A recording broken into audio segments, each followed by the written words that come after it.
Bismillah, Assalamualaikum warahmatullahi wabarakatuh.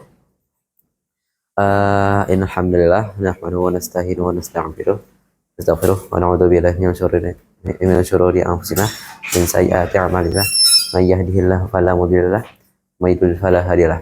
Asyhadu an la ilaha illallah wa asyhadu anna Muhammadan abduhu wa rasuluh. Amma ba'd. First of all, let's thank Allah Subhanahu wa Ta'ala who has given us mercies, blessings, and chances, so we can together attend at this place, so I can record this video without any troubles and obstacles. Secondly, let's salawat and salam to our beloved Prophet Muhammad Rasulullah Sallallahu Alaihi Wasallam,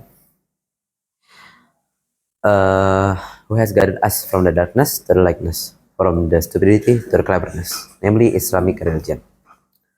Okay, hello everyone, how are you guys today? I hope you guys are doing great. So, if there is a question, I would like to tell storytelling about Rasulullah's companion. And I would not tell about all of the companion. I would only tell two of Prophet Muhammad SAW companions. These companions had very great services toward Islam. Let's continue to the next slide. Okay. The table of contents not that many. The first, their introduction about what is the companions, about a little bit brief about Rasulullah SAW companions. And then second, there is our first companion, that is Abu Bakar As-Siddiq. The second companion is Ali bin Abi Thalib, and the fourth is closing. Okay, so the first is introduction. The companions of the Prophet Muhammad SAW is a term for people who knew and saw Prophet Muhammad SAW directly and helped his struggle and died as a Muslim. These companions had a very close relationship with Prophet Muhammad because they were his helpers and also his students and successors, and also his friends. Okay, the companions here, I would love to talk about Abu Bakar As-Siddiq and Ali bin Abi Thalib. There are actually so many. There are actually so many companions, the companions of Rasulullah SAW, Prophet Muhammad, which about 124,000, if I'm not mistaken. There are about 124,000 companions that Rasulullah SAW had at the time. But first, we will talk about the Abu Bakar As-Siddiq. Abu Bakar As-Siddiq. Abu Bakar was actually Abdullah bin Uthman, and As-Siddiq was his title. He was born 2 years and 6 months after the year of the elephant. His lineage met with the lineage of the Prophet Muhammad SAW. At his sixth grandfather. Both of them are from Quraysh. Abu Bakar's mother, Abu Bakar's mother is Ummul Khair. Abu Bakar radiallahu anhu has a white skin, a thin body, a bushy hair, a thin-looking face, a raised forehead, and he often uses henna and khatam. It's like a color, hair color. Abu Bakar was a gentleman and even firmer and tougher than Umar bin Khattab. And this just shows how tough, how brave Abu Bakar is. Compared to the age of Prophet Muhammad SAW, he was 2 years, Abu Bakar was much younger, exactly 2 years younger compared to Prophet Muhammad SAW. But both of them passed away at the age of 64 and on Monday. Abu Bakar was born in Mecca and passed away in Medina.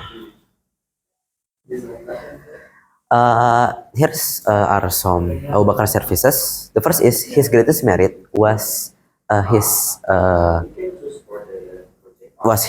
first entry into Islam. He was the first person that joined Islam after Prophet Muhammad SAW got the message from Allah. The second, his migration, his hijrah. Well, he was the one who accompanied Rasulullah in his hijrah while he was after Rasulullah SAW was surrounded by Quraysh, he escaped. Abu Bakr as-Siddiq escaped with Prophet Muhammad sallallahu alaihi wasallam. Third, his toughness on the day that Rasulullah sallallahu alaihi wasallam passed away. When, if I'm not mistaken, Umar bin Khattab denied Rasulullah sallallahu alaihi wasallam death. Abu Bakr was the one who told the Muslim that there will always be death on every living things. The fourth was before the migration took place, he had freed 70 people who were tortured by the infidels for the reason of monotheism in Allah. Among them were Bilal bin Rabah, Amir bin Fayrah, Zunayrah, Al-Hindiyah and their children, slaves Bani Mu'amal and Ubais. And the fifth, one of his greatest service was when he became caliph and he fought against apostates. Okay, let's move to our second companion, that is Ali bin Abi Thalib.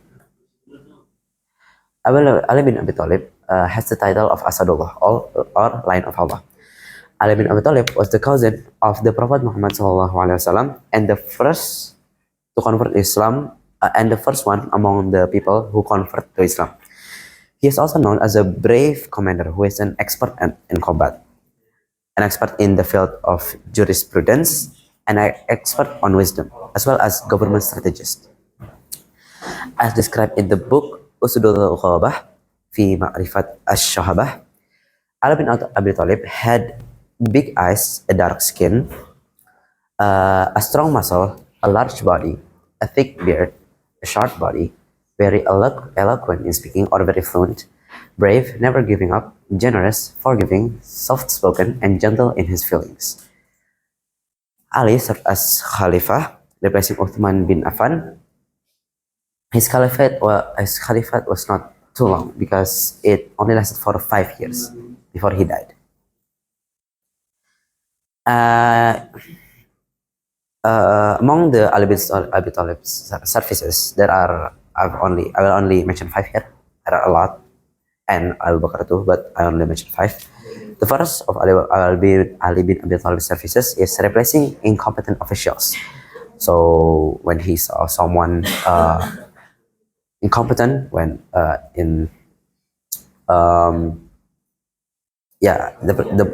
point is replacing incompetent officials. Second is fixing states' finances or Baitul Mal. Third, he advancing the field of linguistics. And fourth, he also managed the development field. And fifth, suppressing rebellions among Muslims. Okay, so maybe that's all my storytelling, a little bit storytelling about Abu Bakr and Ali bin Abi Thalib. May this storytelling motivate us to be more grateful and more spirit when we are praying to Allah. And maybe that's all that I had to say. I apologize if I did any mistakes. Thus I say, wassalamualaikum warahmatullahi wabarakatuh.